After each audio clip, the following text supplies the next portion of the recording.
നല്ല വാട്ടച്ചോ. ഇന്നെങ്കിലും സ്വന്തമായിട്ടൊരു ചായ അടിച്ചു കുടിക്കാന്ന് വിചാരിച്ചു. താനിങ്ങനെ ചായ സ്വന്തമായിട്ട് അടിച്ചും കുടിച്ചും ഇരുന്നോ? ആ ജോസിന്റെ കാര്യം നോക്കിയേ, അവനിപ്പൊ കുട്ടപ്പന്റെ വീട്ടിലാ സേവ. അവനും പറ്റുപടിക്കാരനായോ? എവിടെ ചെന്നാലും ഓണത്താഴ ചോറ് കിട്ടും. ചോറല്ല, സദ്യയല്ലേ സദ്യ. കണ്ടടം കയറി നിരങ്ങുന്നതായിരിക്കും നല്ലത് നിങ്ങൾക്കൊക്കെ. നേതാവേ, ഞങ്ങൾ കാലിക്കത്തോളത്തിനാ പോണത്, അല്ലാതെ വൗത്തുറപ്പിട്ട് 10 ബുക്കിൽ വരവ് വയ്ക്കാനല്ല. കിട്ടാത്ത മുന്തിരി പൊളിക്കും. ജോസ് പുതിയാപ്പളയെന്ന് സഹിക്കുന്നില്ലല്ലേ? പവിത്ര, അയൽപക്കത്തെ ഒരു പിടി ചോറ് അതെപ്പോഴും അവിടെ കാണും. അത് ആ കുട്ടപ്പന്റെ സൽക്കാരം നമ്മൾ നീട്ടിക്കൊണ്ടു പോണത്. പവിത്ര, ഒരു സ്ട്രോങ് ചായ. വെള്ളം ചൂടായിട്ട് വേണം. ഒന്ന് കൊടുക്കടാ, ദാഹിച്ചിട്ടല്ലേ. അവൻ അതൊക്കെ പറയും. ഒരു ചായ അഡ്വാൻസ് ആയിട്ട് അടിച്ചു വെക്കണ മോനെ അവൻ.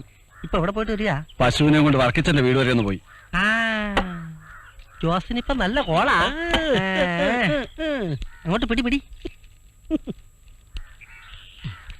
ഇതാ പൈസ. മൃഗാശുപത്രി തുടങ്ങിയിട്ട് എന്താ കാര്യം? ആളുകൾക്ക് ഇപ്പോഴും പഴയ പതിവ് തന്നെയാ. മനുഷ്യനായാലും മൃഗമായാലും ഉണ്ടായ കാലം പോലുള്ളതാ ഈ ചവിട്ടിക്കല്. അതങ്ങനെ നിക്കാനൊന്നും പോണില്ല. പിന്നെ ചിലയിടത്തൊക്കെ കൂടിയും കുറഞ്ഞിരിക്കും. പിന്നെ അതില് മാത്രം മായം ചേർക്കാൻ പറ്റത്തില്ല. മൂസാക്ക, നിങ്ങൾ ആ ജോസിന്റെ വലിയ ചങ്ങാതിയല്ലേ? ആ ജോസിനൊന്ന് ഉപദേശിച്ച് ആ മാഷിനെയും മീൻകാരനൊന്ന് വിരട്ടിക്കൂടെ? അതിനുള്ള പണിയൊക്കെ ഞാൻ ചെയ്ത് കഴിഞ്ഞ്. അന്ന് എന്താ ആണി വിഴിഞ്ഞാണെങ്കിരിക്കണ? ചായ എടുത്തു കൂടി.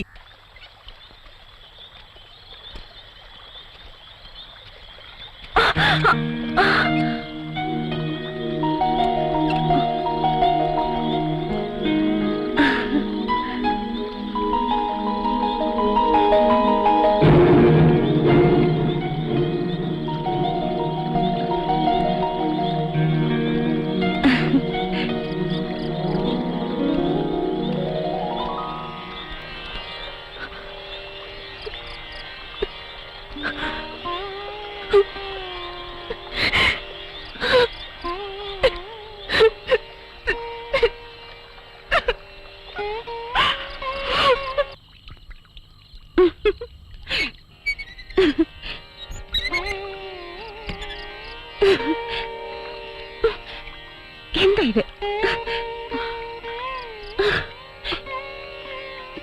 ജോസ്, വീട്.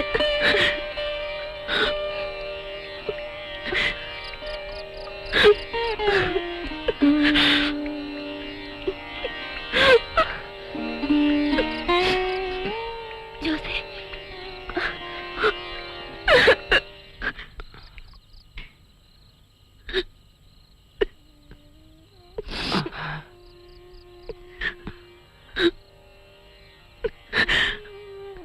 അപ്പ എന്റെ കണ്ണുകൊണ്ട് കണ്ടതാ. അയാൾ എവിടുന്ന് പറഞ്ഞു വെക്കണം. മോളെ, ഇത് നിന്റെ അപ്പന് കർത്താവ് തന്ന ശിക്ഷ. ഞാൻ ചെയ്ത തെറ്റിന് എന്റെ മക്കൾ അനുഭവിക്കാൻ പാടില്ല ഒന്നും. വേളാങ്കണ്ണി മാതാവ് കാക്കും. നീ ധൈര്യമായിട്ടിരിക്കും.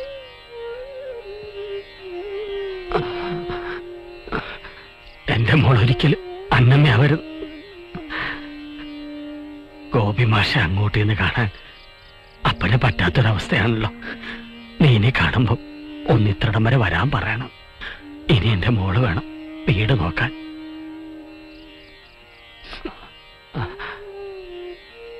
അപ്പനോട് പറഞ്ഞ കാര്യങ്ങളൊന്നും നീ ആരോടും പറയരുത്.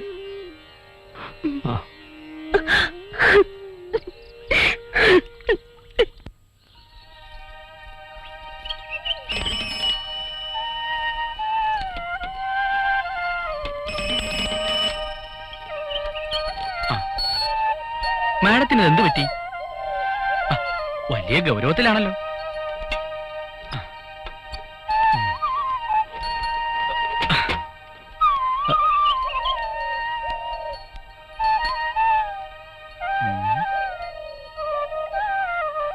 സീരിയസാ? എന്നോട് മിണ്ടണ്ട, ഇനി ലിസിയോട് മിണ്ടിയാ മതി. ഓ, അപ്പൊ അതാ കാര്യമല്ലേ. കാളവർക്കിടെ എല്ലാ പെൺമക്കളും മന്ദബുദ്ധിയിലാണെന്ന് ഞാൻ അറിഞ്ഞിരുന്നില്ല. തമാശ കാര്യാവുന്നുണ്ട്. തമാശയല്ല, കാര്യത്തിൽ തന്നെയാ. അന്ന് ഋഷി സംസാരിച്ചത് ലിസി കാര്യമായിട്ട് എടുത്തിരിക്കുക. ശരി, ഒരു കാര്യം ചെയ്യാം. 2 താലി വാങ്ങാം. എന്തിനാ ഇപ്പൊ കുറയ്ക്കുന്നേ? അങ്ങനെയൊക്കെ തോന്നും. ആണുങ്ങളുടെ മനസ്സ് ആർക്കറിയാം? എടി നീ ഇത്ര പാവമായാലോ? ഒരാൾക്ക് ഒരാളെയല്ലേ സ്നേഹിക്കാൻ കഴിയൂ? പ്രേമം പ്രേമം എന്ന് പറഞ്ഞ നിസ്സാര സംഭവം. തടി കേടവിടെ പണിയാ. ഇപ്പൊ തന്നെ നാട്ടുകാർക്ക് മുഴുവൻ അറിയാം നമ്മൾ തമ്മിലുള്ള പ്രേമം. ഒരു കാര്യം പറയാം, വെറുതെ ഇതിന്റെ ത്രില്ല് നീയായിട്ട് കളയരുത്. അല്ല ഋഷി, എന്റെ അനുജത്തിക്ക് ചെറുപ്പം മുതലേ കൊതിച്ചതൊന്നും കിട്ടിയിട്ടില്ല.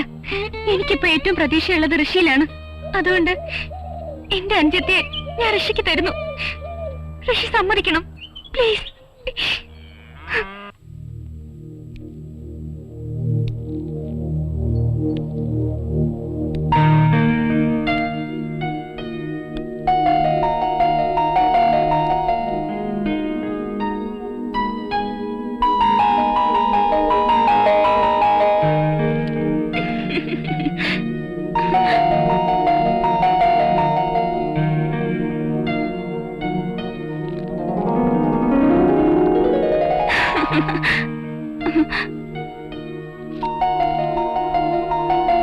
അയ്യോ, ഋഷിയുടെ വെള്ളം.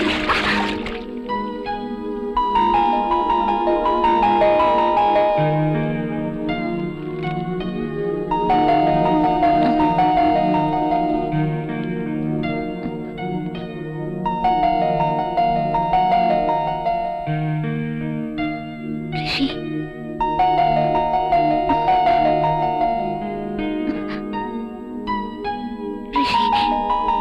നിനക്ക് ഋഷി ഇഷ്ടാണല്ലേ? ഋഷി, പേടിക്കണ്ട, എല്ലാം ജോസഫ് ശരിയാക്കി തരാം.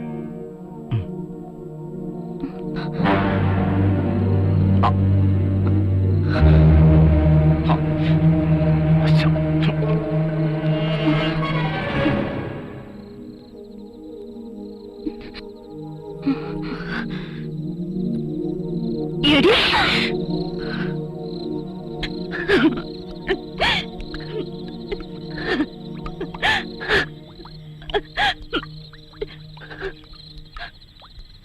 ലിസി, സത്യം മനസ്സിലാക്കാൻ ഇത്തിരി വൈകിപ്പോയെന്നല്ലേ ഉള്ളൂ. നീ വന്ന് വല്ലതും കഴിക്ക്. വേണ്ട ചേച്ചി, എനിക്കൊന്നും വേണ്ട. ഒന്നും കഴിക്കാതെ പട്ടിണി കിടന്ന് മരിക്കാൻ മാത്രം നീ അത്ര വലിയ തെറ്റൊന്നും ചെയ്തിട്ടില്ലല്ലോ. ഒരു ചെറിയ അബദ്ധം, അതാർക്കും പറ്റും. അതെ ചേച്ചി, എന്റെ അറിവില്ലായ്മ കൊണ്ട് ഞാൻ അയാളുടെ കെണി കുടുങ്ങി. ചേച്ചി എന്നോട് ക്ഷമിക്കണം. സത്യത്തിൽ ദൈവം എന്നെ രക്ഷിച്ചത്. അല്ലെങ്കിൽ വൃത്തികെട്ടവൻ നമ്മളെ രക്ഷിക്കാൻ നമ്മൾ എന്തെങ്കിലും വഴി കണ്ടേ പറ്റൂ.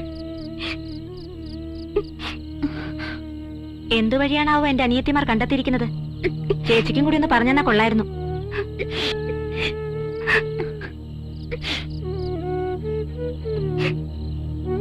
ചേച്ചി അടിച്ചത് മോക്ക് നൊന്തോടി? ഇല്ല ചേച്ചി, ഇല്ല. ഒരു ഈർക്കിലെങ്കിലും എടുത്ത് എന്നെങ്കിലും നിങ്ങളെ രണ്ടാളെ ഞാൻ അടിച്ചിട്ടുണ്ടോ? മൂത്തമ്മയുടെ മകളെന്ന നിലയിൽ ഈ ചേച്ചി എപ്പോഴെങ്കിലും നിങ്ങളോട് പെരുമാറിയിട്ടുണ്ടോ? അന്നേരത്തെ ദേഷ്യത്തിന് ഞാൻ നിന്നെ അടിച്ചു പോയതാ. എന്നോട് നിങ്ങൾക്കൊന്നും തോന്നരുത്. ഇല്ല ചേച്ചി, ഇല്ല. ഇനി ഒരു വഴിയേ ഇപ്പൊ നമ്മുടെ മുന്നിലുള്ളൂ. ഒരു കൂട്ട ആത്മഹത്യ. കാളവർക്കിയുടെ പെമ്മക്കൾക്ക് ചിലപ്പോ അതായിരിക്കും വിധി.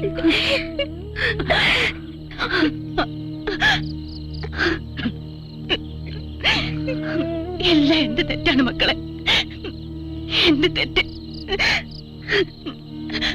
ഞാനില്ലാതായാൽ ഒരു പരിഹാരം ഉണ്ടാകുമെങ്കിൽ അതിന് ഞാൻ ഒരുക്കുക. ഒരു നിമിഷത്തെ എന്റെ തെറ്റ്, അതാ എല്ലാത്തിനും കാരണം. ഋഷിയേട്ടാ, എന്താ ലിസി വല്ലാതെ? ഏയ് ഒന്നുമില്ല. പിന്നെ ഞാനൊരു തെറ്റിദ്ധാരണ മൂലമാണ് ഋഷിയേട്ടനോട് അങ്ങനെയൊക്കെ പെരുമാറിയത്. എന്റെ ചേച്ചി ഒരു പാവമാണ്. ഹേയ്, ഞാൻ ലിസിയെ തെറ്റിദ്ധരിച്ചിട്ടൊന്നുമില്ല. കൊച്ചു മനസ്സാണ് ഇപ്പോഴും എന്റെ വിട്ടിത്തരെന്നല്ലാതെ എന്താ പറയാ. ഋഷിയേട്ടനെ ഇനി മുതൽ ഞാൻ എന്റെ സ്വന്തം ഏട്ടനെ പോലെ കാണും. സന്തോഷമായി. എന്റെ ചേച്ചിക്കായിരിക്കും ഒത്തിരി സന്തോഷം.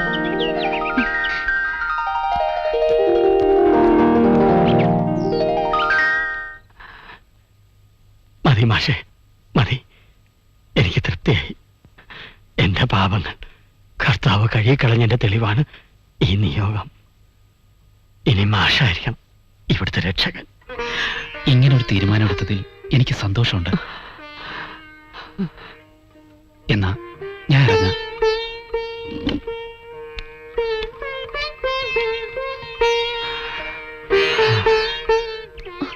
മാഷേ, ഒന്ന് നിന്നേ. ഞാനെല്ലാം കേട്ടു. ഇനി മാഷ് വേണം എന്റെ മക്കൾക്ക് ഒരു തുണ. ആലീസ് എന്റെ മകളല്ലെങ്കിലും അവളെ കഴിഞ്ഞിട്ടേ എനിക്കെന്തുള്ളൂ.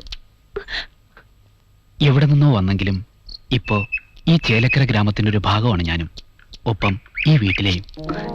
അത് ശരി. അപ്പൊ കുറിയടിച്ചു, മനസ്സമ്മതവും കഴിഞ്ഞു. ഇനി കെട്ട് മാത്രം നടത്തിയാ മതി. അതിനെ ഈ ജോസൂടെ വിചാരിക്കണം.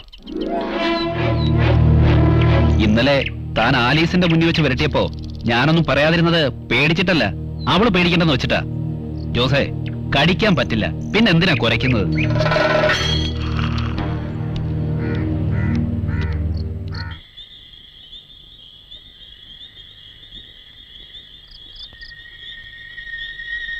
ജോസേ, കഴിഞ്ഞതൊക്കെ കഴിഞ്ഞു. ഇനിയും എന്റെ മക്കളെ ശല്യം ചെയ്യരുത്. ഞാൻ എന്ത് ചെയ്തെന്ന് അന്നമ്മ ചേർത്തി പറയുന്നേ? ഞാൻ എന്റെ ആഗ്രഹം പറഞ്ഞു, ആലീസിന് എനിക്ക് കെട്ടിച്ചേരണമെന്ന്. അത് തൊഴിൽ തെറ്റാ? അവൾക്ക് ഇഷ്ടമല്ലെന്ന് ഞാൻ പറഞ്ഞു കഴിഞ്ഞില്ലേ? അവക്കിഷ്ടമല്ലെങ്കിലും എനിക്കിഷ്ടമാണ്.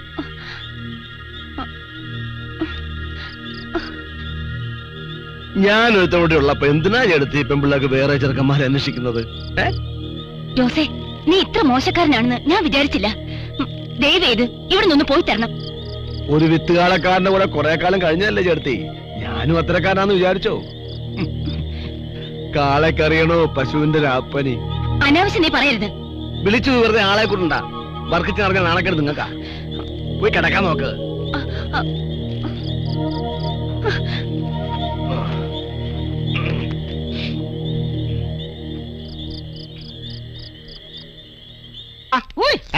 ഇവിടെ വലത്തിരിഞ്ഞ് മേപ്പോട്ട് നോക്ക്.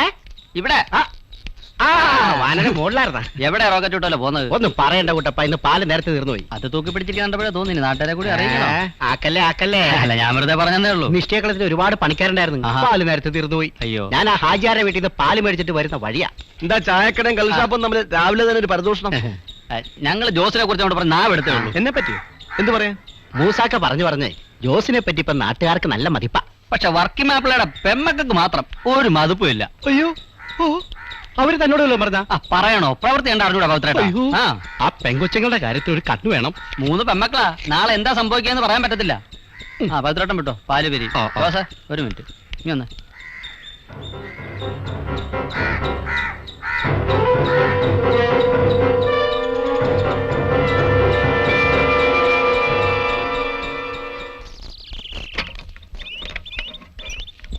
ഹലോ, ഒന്ന് നിന്നേ.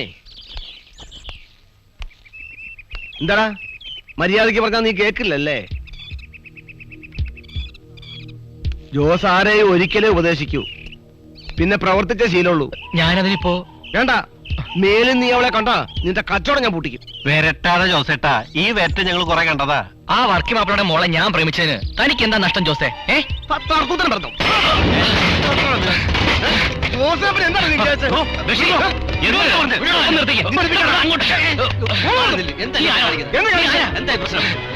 നീ എന്താണ് വിചാരിച്ചത്?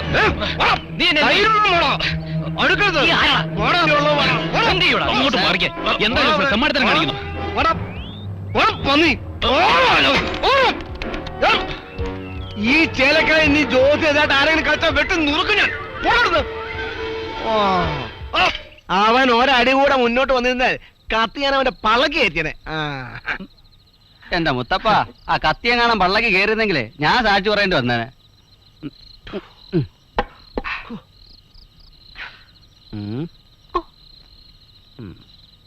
അതെ, ഞാൻ പോയി സിഗരറ്റ് മേടിച്ചോണ്ട് വന്നാലോ?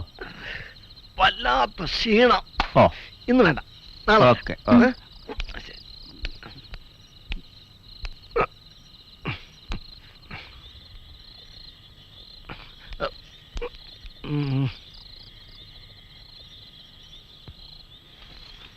ഞാൻ ഇവിടുത്തെ കുടുംബക്കാരനായ നാട്ടുകാർ പറയുന്നത്. പറക്കിച്ചാന്റെ സന്തോഷത്തിന് ഇത് ഇരിക്കട്ടെ ഇവിടെ അല്ലേ?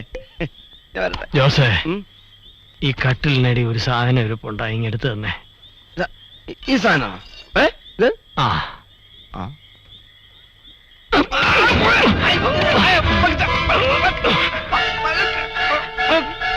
ഒറ്റവെട്ടിന് നിന്നെ നീ കൊല്ല.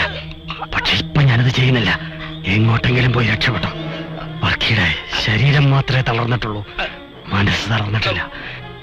എന്റെ കൺമുമ്പിൽ ഇനി നിന്നെ കണ്ടുപോരുത്. വയ്ക്കോ, വയ്ക്കോ. എനിക്ക് ഈ ഗതി വരാൻ കാരണം എന്റെ കാളയാണ്. നീ സൂക്ഷിച്ചോ, നിന്നെക്കാൾ ബുദ്ധിയുണ്ടതിന്.